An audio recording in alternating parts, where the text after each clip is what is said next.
rois et chefs traditionnels de Côte d'Ivoire disent oui à la Troisième République.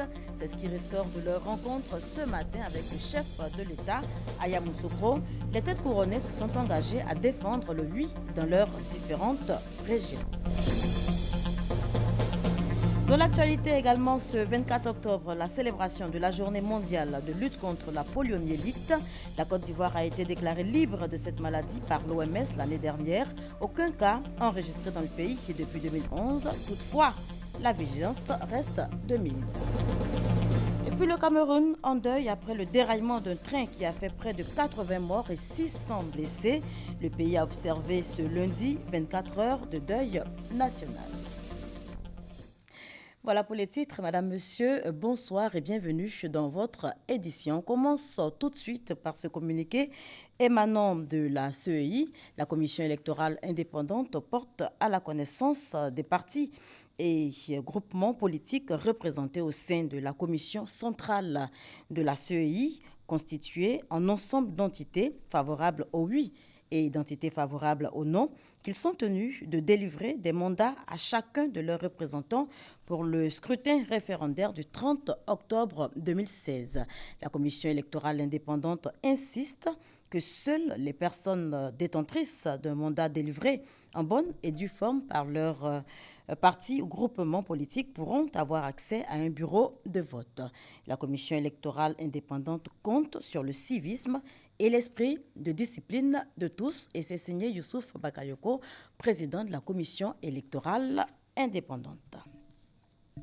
Troisième jour de la campagne référendaire, ce 24 octobre, le président de la République était Yamoussoukro, je vous le disais tantôt, Yamoussoukro donc, où il a rencontré les rois et chefs traditionnels de Côte d'Ivoire. À son arrivée ce matin dans la capitale politique ivoirienne, le chef de l'État a reçu les honneurs militaires avant donc sa rencontre avec les têtes couronnées. Les rois et chefs traditionnels de Côte d'Ivoire disent oui à la Troisième République. C'est ce qui ressort en tout cas de leur rencontre ce matin avec le chef de l'État, c'était Yamoussoukro, et les têtes couronnées se sont engagées à défendre le oui au référendum du 30 octobre prochain dans leurs différentes régions. On en parle avec Mahama Traoré et Awa Touré. Oui à la modernité sans pour autant renoncer aux traditions et aux coutumes. Tel est le modèle de nation que la Côte d'Ivoire veut incarner avec le projet de constitution de la Troisième République. Une aspiration contenue dans l'article 175 du projet de constitution. Article qui institutionnalise la chefferie traditionnelle en lui donnant pour vocation la valorisation des us et coutumes, tout comme la promotion des idéaux de paix et de cohésion sociale. Fort d'une telle ambition, l'exécutif ivoirien, avec à sa tête le président Alassane Ouattara, est venu solliciter l'adhésion des têtes couronnées ce lundi à Yamoussoukro. Il avait à ses côtés le président du PDC-RDA, Henri Konabedji. C'est un moment tout spécial dans le cadre de cette campagne référendaire, car il s'agit de la rencontre des rois et chefs de Côte d'Ivoire et le chef de l'État. C'est donc une rencontre entre chefs. Aujourd'hui, il vient là déposer sur vos genoux son projet réformateur, son projet de nouvelle constitution, pour qu'à travers vous, il puisse avoir l'onction des mânes de nos ancêtres. C'est le sens profond de cette démarche qui est importante à ses yeux parce que ce n'est pas d'un chef, car vous savez, comme vous, il est du lignage des chefs de l'Empire de Kong. Issus des 108 départements de la Côte d'Ivoire, près d'un millier de têtes couronnées étaient présents ce lundi sur l'esplanade du siège de la Chambre des rois et chefs traditionnels. Sans hésiter, les gardiens de la tradition ont imité l'attitude adoptée par les chefs coutumiers du Grand Centre à la veille du second tour de la présidentielle de 2010. Sans le président de la République, nous n'aurions pas eu cette situation de nous retrouver dans la nouvelle constitution. Nous devrons lui dire infiniment merci et montrer que nous ferons en sorte de mériter la confiance qu'il a placée en nous, nous ferons en sorte de ne pas le décevoir, qu'il sache que c'est notre grande préoccupation. Nous sommes infiniment conscients de la lourde responsabilité qui est la nôtre. Alors, chers frères, chères sœurs, déjà, le 30 octobre, montrons-lui que nous avons compris ce qu'il a fait pour nous, tout ce qu'il a fait pour nous, et continuera de faire pour toute la Côte d'Ivoire. La chefferie nationale dit donc oui à l'avènement d'une troisième république, un choix qui réjouit le chef de l'État. Il a donc invité les chefs coutumiers à relayer l'idéal prôné par le projet de constitution auprès des populations. L'enjeu étant une victoire écrasante du oui au soir du 30 octobre prochain. Vous qui représentez nos traditions, notre histoire commune, vous devez partager avec les populations de nos villages et campements cette nouvelle constitution, la nouvelle Côte d'Ivoire, ce projet constitutionnel qui constitue le socle de la nouvelle Côte d'Ivoire que nous voulons bâtir ensemble, et ce, dans la paix. Votre contribution est encore une fois sollicitée pour nous offrir un cadre propice au progrès social afin de réserver aux futures générations une Côte d'Ivoire de paix, de stabilité et de modernité. Majesté, honorable chef traditionnel, je sais pouvoir compter sur vous afin que nos concitoyens adhèrent massivement à cette grande ambition que nous avons pour notre pays. L'adoption de cette loi fondamentale par le peuple souverain de Côte d'Ivoire ouvrira une ère nouvelle pour notre nation. Majesté, honorable chef traditionnel, ce document a besoin de votre soutien.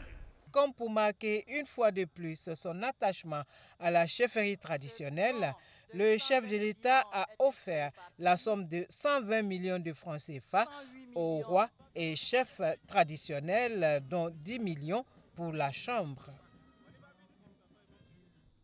Les gardiens de la tradition sont donc en mission depuis ce matin et dans les quelques 8000 villages que compte la Côte d'Ivoire, ils devront passer le message, un message auquel ils adhèrent. Vous le verrez, je vous propose quelques réactions après donc la rencontre de ce matin. Nous sommes ravis encore une fois de plus des propos du président de la République de par son adresse à la nation. Bien entendu, nous entretenir sur le nouveau projet de loi de la Constitution qu'il veut mettre en place pour éviter, n'est-ce pas, les guerres, les destructions et puis revenir à zéro. C'est pour garantir l'avenir de la Côte d'Ivoire qu'il met cette constitution en place. Nous adhérons vraiment à ces idées. La Chambre a été constitutionnalisée et désormais la chefferie va être respectée et il a dit lui-même c'est la pérennisation de nos valeurs culturelles. Il faut s'asseoir sur ce socle pour amorcer le développement. Nous, chefs traditionnels et rois, nous sommes très heureux et fiers et nous disons merci au président de la République.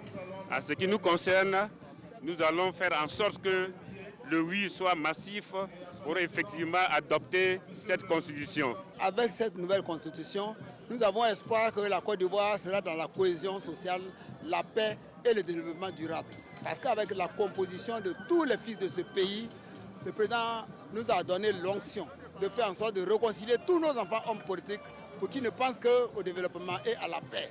Plus de crise, nous n'en voulons plus. Parce qu'on a déjà vécu la crise et nous voulons donner que dans le pays de Fouet-Boigny, il n'y a que le développement. Nous voulons être les premiers de la sous-région en matière traditionnelle. Et le président de la République nous donne l'occasion de le faire. À nous de saisir pour qu'il n'y ait pas de crise dans nos villages. Nous devons faire en sorte de nous faire respecter et respecter la population pour que la Côte d'Ivoire aille de l'avant. J'ai lu la Constitution de bout en bout. Je pense que tout ce qui nous divise peut trouver solution, sinon trouvera solution dans cette Constitution. Et je crois que nous, les chefs, nous avons pour mission de faire comprendre à nos populations que loin de penser que c'est une affaire d'une personne, je pense que c'est une affaire, la Constitution est une affaire de tout le peuple de Côte d'Ivoire. Nous sommes en phase avec le chef de l'État. Nous sommes le pouvoir traditionnel, lui incarnant le pouvoir moderne. Si nous met en mission, c'est avec plaisir que nous acceptons. Et nous pensons que nous pourrons conjuguer le verbe au même temps que le président. Nous sommes en phase avec lui. La Maraoué doit agir de façon vive pour voter oui au référendum de la Constitution. Et que nous sommes très heureux, après avoir vu le contenu. Le président nous a montré qu'il est un grand. Quand tu es un grand, tu gouvernes par anticipation. Et voici ce qu'il est en train de faire. Son aîné et lui, et les hommes de conflit qui se trouvent dans la Constitution, dans notre loi fondamentale, ils ont estipé ça pour que plus jamais il n'y ait de problème dans ce pays. Merci au chef de l'État de nous avoir donné le statut que nous avons aujourd'hui, que nous aurons demain, après le vote par la population. Nous avons nos propres voies et nos propres cheminements que nous allons mettre à la disposition de son Excellence le Président de la République pour convaincre les populations dont nous avons la charge à voter massivement le oui au référendum de dimanche prochain. C'est une fierté pour nous de savoir que nous rejoignons nos voisins parce que depuis 1992, la Constitution de 1992 du Ghana reconnaît la chefferie traditionnelle. Et donc aujourd'hui, puisque nous sommes en partage, nous sommes voisins avec ce Ghana, nous sommes le même peuple et que donc c'est une grande satisfaction que la Côte d'Ivoire reprend sa place dans l'Afrique de l'Ouest, qui fait une place belle à la chefferie dont les fonctions sont clairement définies. On doit annoncer tous les petits villages, tous les départements, tous les sous-préfectures, pour que tout le monde doit voter oui. Ça nous fait beaucoup plaisir au cœur. Tous les chefs ont dit déjà oui. Parce que ce qu'il a fait au chef, tout le monde est content. Le président nous met en mission. Et c'est vraiment un réel plaisir pour nous. Parce que c'est l'avenir de notre pays qui est en jeu. Et c'est notre devoir d'expliquer à nos populations le bien fondé de cette nouvelle constitution. Le président de la République a été clair et a donné de larges explications sur la constitution. Et nous attendons encore remobiliser la population pour voter massivement le oui pour propulser la Côte d'Ivoire dans l'avenir et dans le futur. Un pays très fort, c'est un pays qui a des institutions très fortes, disait Obama. Donc aujourd'hui, ce que le président est venu nous dire, nous sommes très rassurés, car ce n'est pas fait pour lui, mais c'est plutôt fait pour les générations à venir. Vraiment, nous lui disons merci. Et lorsque nous allons rentrer chez nous, nous allons véhiculer ce message à nos populations pour qu'au 30 octobre, tout le monde aille aux urnes pour voter oui. À entendre le discours du président, je crois qu'il faut être satisfait.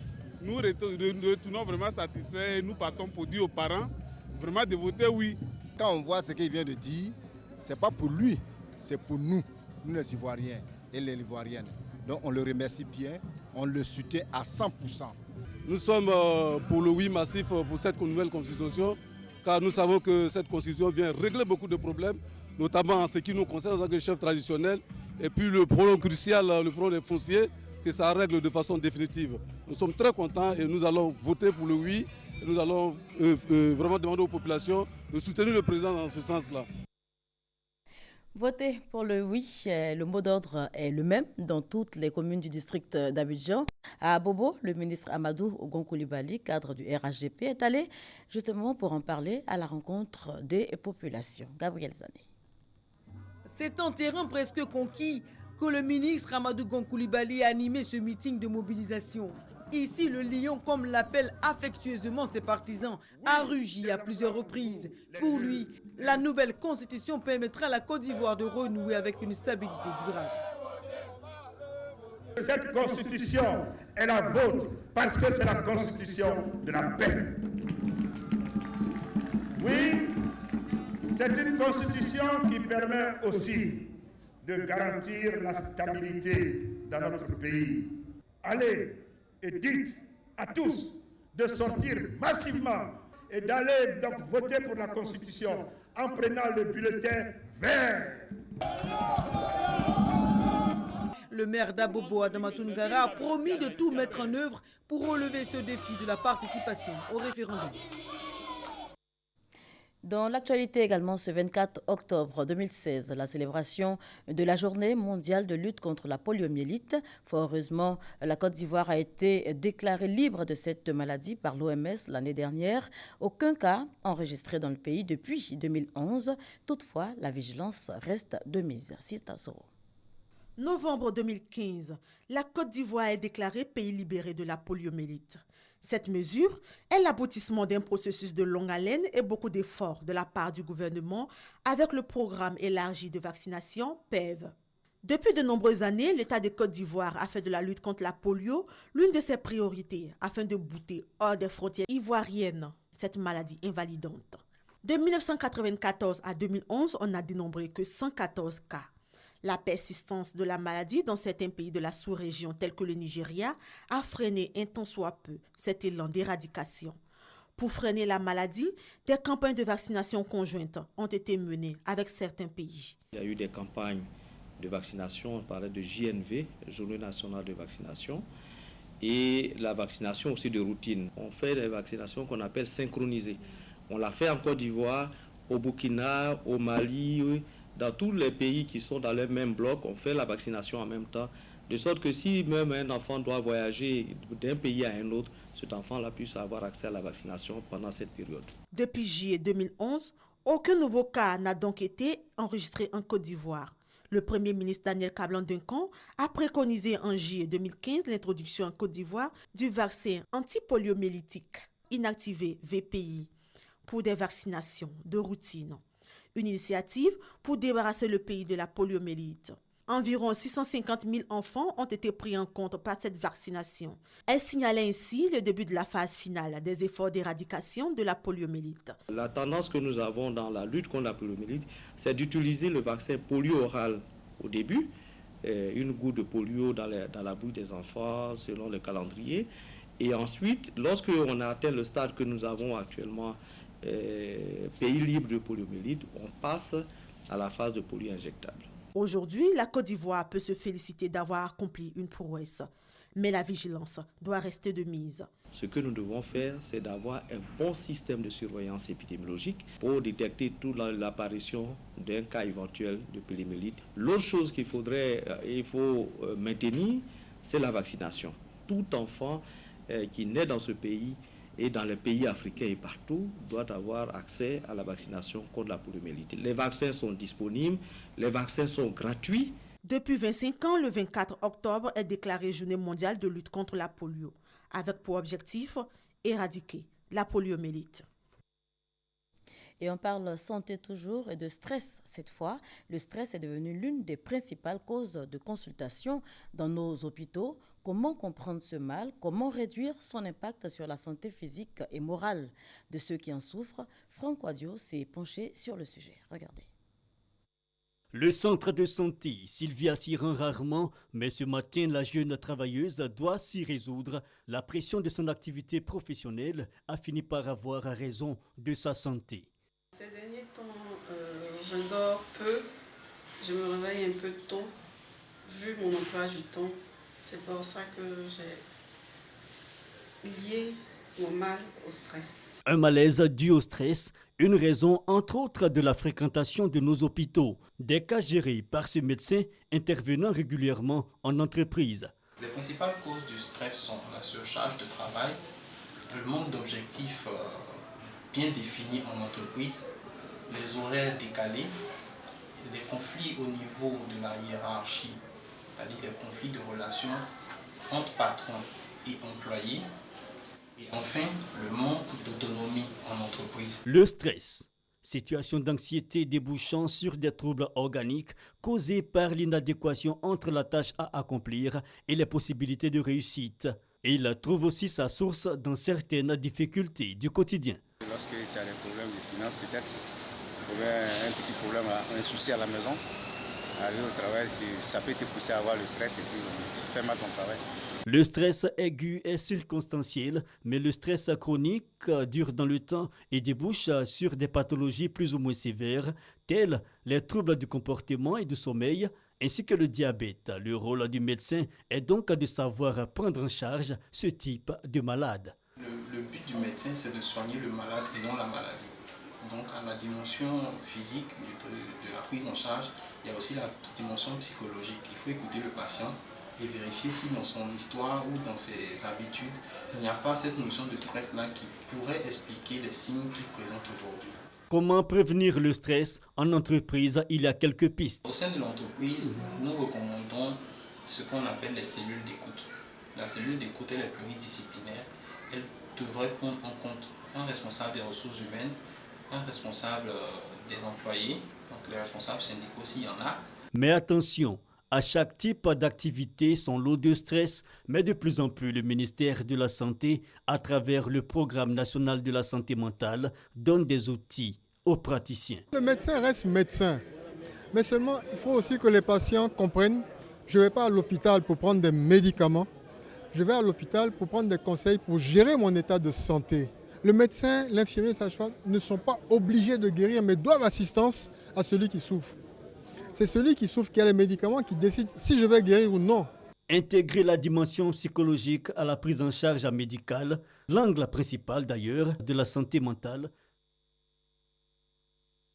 Ainsi se referme la page santé de ce journal pour faire place à l'économie avec cette nouvelle qui rassure les investisseurs et autres opérateurs économiques qui s'intéressent à la Côte d'Ivoire. Le pays a la capacité de faire face à ses obligations par sa monnaie locale. C'est ce qui ressort en tout cas d'une étude effectuée par une agence de notation financière panafricaine. Les explications de Francis Boifou. La forte mobilisation de capitaux sur les marchés pour financer les projets amène des Ivoiriens à s'interroger sur la capacité de la Côte d'Ivoire à faire face à ses obligations en monnaie locale. Voici la réponse de l'agence de notation financière panafricaine Bloomfield Investment après une étude. La Côte d'Ivoire a obtenu les notes suivantes. A- à long terme. Le long terme, c'est la capacité de rembourser au-delà de 1 an. Et le court terme, A2, sa capacité et la volonté de rembourser à moins d'1 an. Ça donne aujourd'hui à la Côte d'Ivoire l'opportunité de montrer sa qualité de crédit dans sa propre monnaie. Quelques facteurs clés qui montrent la bonne santé économique de la Côte d'Ivoire. Des recettes fiscales en progression qui permettent de soutenir les provisions budgétaires. Une bonne capacité du gouvernement à réformer, notamment pour l'amélioration de l'environnement des affaires. Ces notes A- à long terme et A2 à court terme sont valables pour 1 an et peuvent changer en fonction des faiblesses. La Côte d'Ivoire est le premier pays francophone à évaluer sa capacité financière en monnaie locale et le deuxième sur le continent après l'Afrique du Sud. Et on reste dans les chiffres. 6,2 milliards de francs CFA dépensés en 2016. Des frais consacrés aux missions et conférences. C'est le bilan dressé par les acteurs impliqués dans le circuit d'exécution de la dépense publique en Côte d'Ivoire. C'était lors d'un atelier suivi pour vous par Lansine Bakayoko et son commentaire est dit par Adama Okone. Les 6 milliards 200 millions de francs CFA consentis à l'organisation des missions et conférences en 2016 sont repartis comme suit.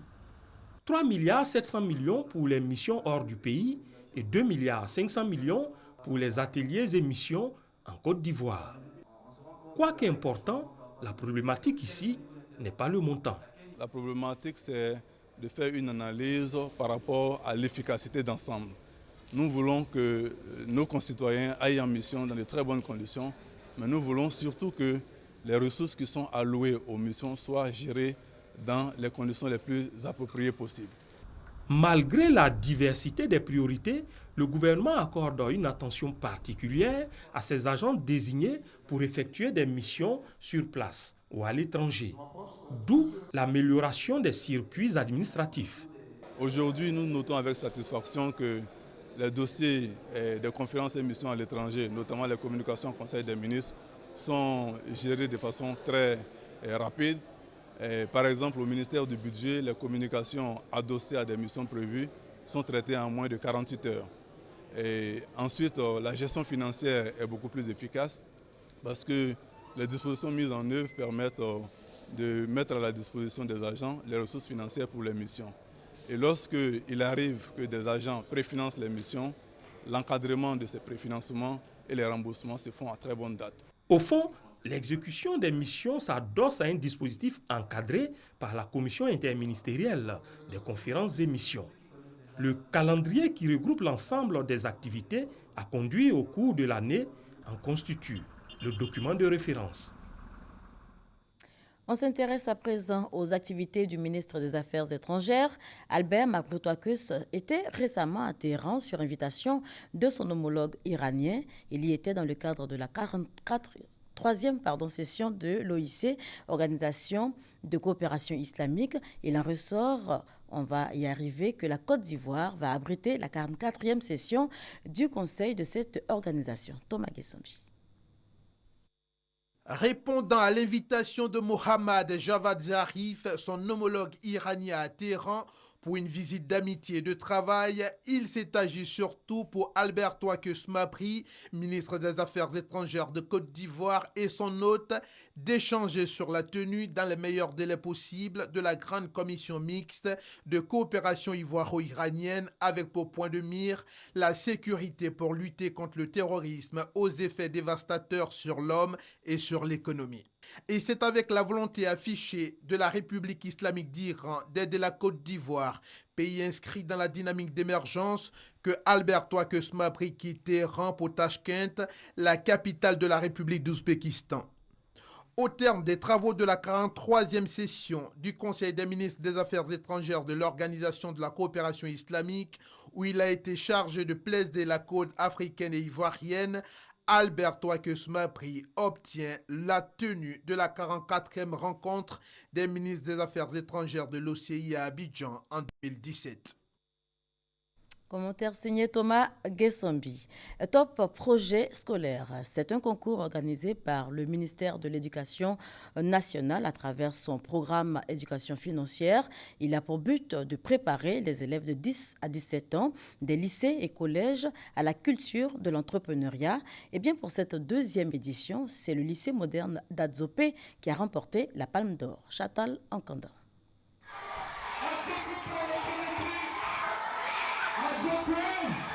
C'est l'équipe du lycée moderne d'Azopé qui a été déclarée vainqueur du concours Top Projet scolaire. Il s'agissait pour les 4 équipes compétitrices de présenter un projet sous le thème agrobusiness, montage de business, plan d'un projet de culture hors sol. Le projet du lauréat du concours sur la culture hors sol du piment a séduit et convaincu le jury. Nous avons proposé le projet de la culture du piment hors sol, du piment bec d'oiseau. Et nous comptons réaliser ce projet car c'est un projet très rentable et réaliste. C'est notre première participation à Top Projet scolaire. Nous comptons vraiment améliorer notre capacité. L'année prochaine, ça sera vraiment une réussite pour nous. Le but de ce concours est de s'aimer la graine entrepreneuriale chez les élèves de 10 à 17 ans en leur inculquant des notions économiques et financières. La ministre Kandia Kamara et son collègue Anzoumana Moutaye ont encouragé les participants à s'approprier la culture entrepreneuriale. Il importe donc de développer la culture entrepreneuriale chez les jeunes. Pour ce faire, nous avons intégré l'apprentissage de l'entrepreneuriat dans les emplois du temps scolaire à la faveur de la réécriture des curricula. Il en est de même pour la promotion de la culture financière à travers le concours Top Projet scolaire. Nous pensons que c'est de bonnes initiatives, mais ces initiatives ont besoin d'être accompagnées. Au niveau du ministère de l'Entrepreneuriat national, nous avons fait adopter un texte par le gouvernement qui parle des structures d'accompagnement du programme entrepreneurial et dans lesquelles il y aura des mesures d'accompagnement du gouvernement pour ce genre de programme. Au cours de ce concours, les participants ont délivré des messages de sensibilisation sur les thématiques de cybercriminalité et de corruption. Le lauréat 2016 de la deuxième édition de Top Projet scolaire est reparti avec un prix de 4 millions de francs CFA offert par le sponsor. La Côte d'Ivoire s'apprête à accueillir les 8e Jeux de la francophonie. Ce sera à partir du 21 juillet 2017. Les préparatifs vont bon train. Le Comité international des Jeux et le Comité national ont échangé récemment avec les différents partenaires techniques sur les dispositifs de production et de transmission. Franck Wadio. 20e mission du Comité international des Jeux de la francophonie. La délégation venue échanger avec le Comité national des Jeux, ceux du 21 au au 30 juillet 2017 sur les dispositions pratiques de la couverture médiatique de l'événement. La réunion de ce 24 octobre est la première étape d'une série de rencontres avec les différents opérateurs techniques. Ces rencontres se feront en 2 étapes. En premier lieu, l'évaluation des besoins en ressources humaines et matérielles, ainsi que les aspects production, réalisation, montage, sans oublier la disponibilité des différents sites de compétition et le Centre international média. La seconde étape consistera à l'accueil des principaux partenaires médias.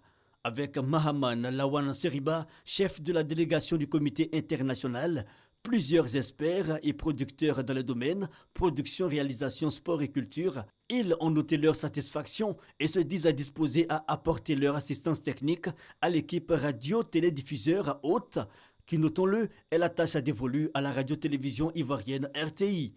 L'objectif de la rencontre, être prêt dans les délais et présenter une copie conforme aux règles et chartes internationales. Une attente aussi pour les 500 millions de téléspectateurs, voire plus, qui vivront ces Jeux relayés par 700 journalistes venus du globe. La 20e mission du Comité international des Jeux de la francophonie prend fin le 28 octobre prochain. Le Cameroun, pour terminer, vous le verrez en image, le pays est en deuil après le déraillement d'un train qui a fait près de 80 morts et 600 blessés au moins. Le pays a observé 24 heures de deuil national ce lundi.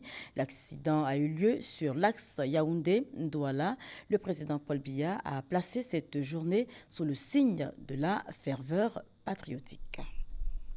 Voilà, c'est la fin de ce journal. Merci de nous avoir suivis. Bonsoir.